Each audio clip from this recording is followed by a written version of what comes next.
क्या जिस चीज की इंसान आरजू करता है वो उसे जरूर मिलती है?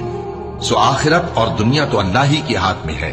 और आसमानों में बहुत से फरिश्ते हैं जिनकी सिफारिश कुछ भी फायदा नहीं देती मगर उस वक्त कि अल्लाह जिसके लिए चाहे इजाजत बख्शे और सिफारिश पसंद भी करे।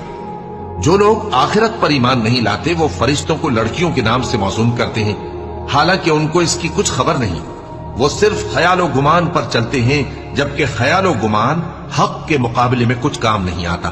तो जो हमारी याद से रूगर्दानी करे और सिर्फ दुनिया ही की जिंदगी का ख्वाहा हो, उससे तुम भी मुंह फेर लो। उनके इल्म की यही इंतहा है। तुम्हारा परवरदिगार उसको भी खूब जानता है जो उसके रास्ते से भटक गया, और उससे भी खूब वाकिफ है जो रास्ते पर चला। और जो कुछ आसमानों में है और जो कुछ जमीन में है सब अल्लाह ही का है। और उसने खलकत को इसलिए पैदा किया है कि जिन लोगों ने बुरे काम किए उनको उनके अमाल का बदला दे।